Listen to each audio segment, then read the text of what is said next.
The chariot stopped where I stood. Thy glance fell on me, and thou camest down with a smile. I felt that the luck of my life had come at last. Then of a sudden, thou didst hold out thy right hand and say, What hast thou to give to me? Here, the last stanza, all his imagination or all his daydreaming we were seeing. That means he's going to become wealthy and he's going to get lot of wealth. All such things we were seeing in the last stanza. Now let me move on to the third stanza. The chariot, that is the open vehicle where the kings used to travel olden days. The chariot he was seeing in the first stanza from a far distance. Now it has come very close by the beggar, and it just stopped where the beggar was standing.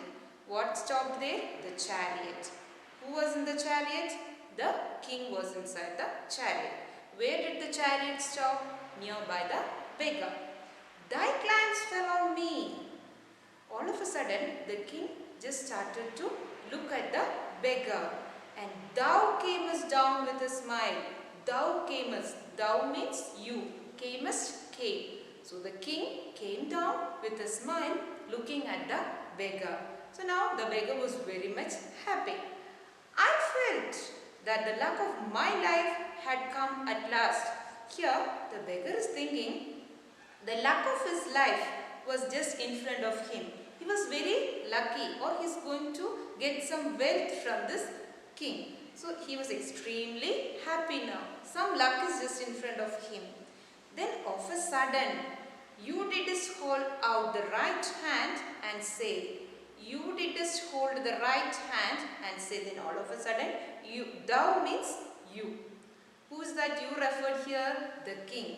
King just held out his right hand and says to the beggar, What hast thou to give to me? What do you have to give me? Here the complete things are to be changed. The beggar was thinking that king is going to give something to the beggar, but the things happen in return. Now the king is asking something to the beggar. The king is just opening his right palm or right hand and asking, what do you have to give me? Now let me explain the stanza once again. The beggar saw a chariot just coming very close by him, and the chariot stopped there, and the king just got down from the chariot with a smile. And at that time, beggar is just thinking there was some luck in front of him, or the king is going to give him some wealth. Then all of a sudden, the king is just taking out his right hand and asking something to the king, something to the beggar, asking, what do you have to give me? What a kingly jest was it to open thy palm to a beggar to beg. I was confused and stood undecided. And then from my wallets, I slowly took out the least little grain of corn and gave it to thee. So in the last stanza, we have seen that the beggar was really surprised because the king is asking something to the beggar. Now here he is saying, it's really a joke. He is surprised and he is saying, it's a kingly jest. Great joke that king is opening his palm for begging. I was confused and stood undecided. Here I refers to the beggar or the speaker. The speaker was confused, or he was in a dilemma. He is not able to take his own decision, and he stood undecided. And then from my wallet, I slowly took out the least little grain of corn. So what the beggar has done?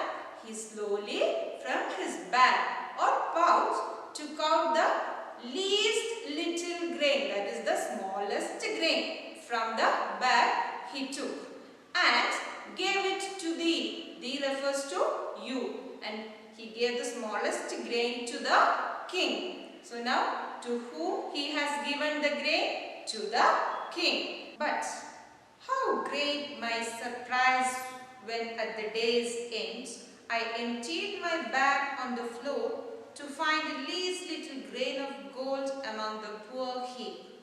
I bitterly wept and wished that I had the heart to give thee my all. In the last stanza, we have seen that the beggar is giving the least, that is the smallest little corn or smallest little grain to the king.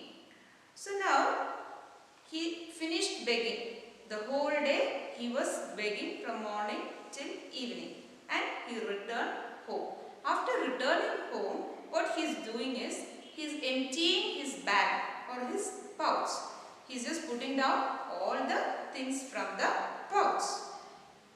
I emptied my bag on the floor to find least little grain of gold among the poor heap.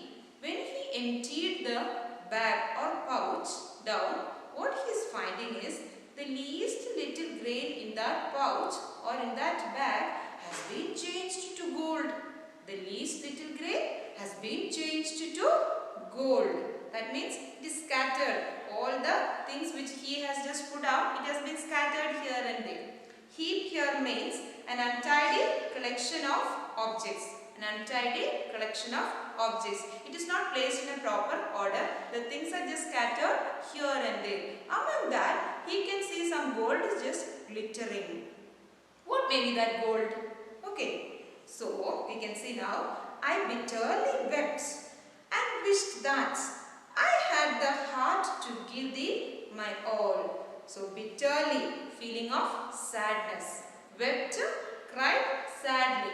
Now, the beggar or the speaker is crying very sadly because the least little grain which in the beginning of the stanza he has given to the king, that one has been changed to gold. Now he is thinking that if he has given all his grains or all his things to the king, all the grains now might have been converted into gold. So he might have got all the wealth. So that we should have the attitude of giving something instead of receiving anything. So now let us move on to the central idea of the poem. In our life nothing is permanent. Even our life is not permanent. We should help others instead of thinking of ourselves. When others are in need, we should always help them. In this poem, we have learnt about the willingness to give something without expecting any favor in return. We have to give something without expecting anything in return. This poem signifies the attitude of giving instead of receiving. So what do? We simply receive more things instead of giving.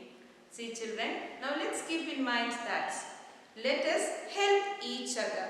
Let us give more things to others instead of receiving. Now we can learn the new words and their meanings. Glance, a quick look. Glance means a quick look. Thou camest, you came. Thou camest, you came. Kingly jest, great joke. Kingly jest, great joke. Wallets, bag or pouch. Bag or pouch. Least, smallest. Least, smallest. Heap, an untidy collection of objects placed on top of each other. Heap means an untidy collection of objects that is placed on top of each other. Next one, bitterly. Here bitterly gives the meaning feeling of sadness. Feeling of sadness. Next one, wept. Wept means cried sadly. Next one, die. Your. Though. You. Thee. You. Die. Your. Though. You. Thee means you. Give thee my all. The meaning of give thee my all. Give you my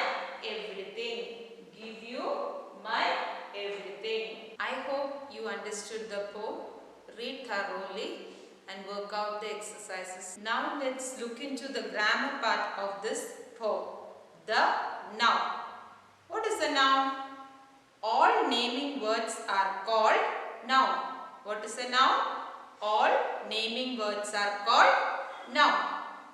The noun. Words which are used to tell the name of a person, place, animal or thing is called noun. Words which are used to tell the name of a person, place, animal or thing is called noun. Tom, girl, iron. These are the examples for noun. These are the examples for noun. Now, let's learn the kinds of noun. Kinds of noun is mainly divided into 5 kinds. Is mainly divided into 5 kinds. Proper noun, common noun, abstract noun, material noun and collective noun. Proper noun, common noun, abstract noun, material noun and collective noun. Now let's look into the first one. Proper noun. The special name of a particular person or place is called proper noun.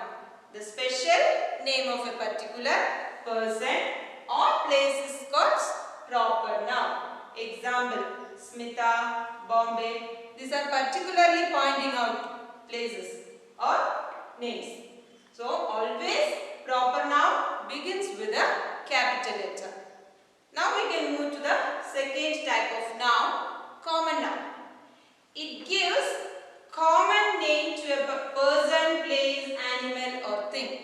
It gives common name to a person, place, animal or thing of the same kinds. The same kind of person, place, animal is called a common noun. Example, teacher, girl. Because the first noun I told you particularly pointing out. Common. The second one is common noun. It is given the common name. For example, girl. When we say it is a common name. And particularly when I point out Smita, then that becomes a proper noun there. Now let's move on to the third one, abstract noun. Abstract noun refers to a quality, feeling or concepts. This abstract noun we cannot see, but we can only feel it. This abstract noun we cannot see, but we can only feel it. Example, honesty, blindness. These are the example for abstract noun. Now let's move to the next one. Fourth one, collective noun. Collective noun. It is a group of people or things of the same kinds. Group of people or things of the same kind is called collective noun. Example, army, herd. Army or herd. Army of soldiers. Number of soldiers together, we give a particular name called army. That is considered as the collective noun here. Next one, herd. Herd of cattle. Number of cattle together is given a name called herd. So herd here becomes the collective noun. Now we can move to the next one, material noun. Material noun. A material or substance that is usually used to make things.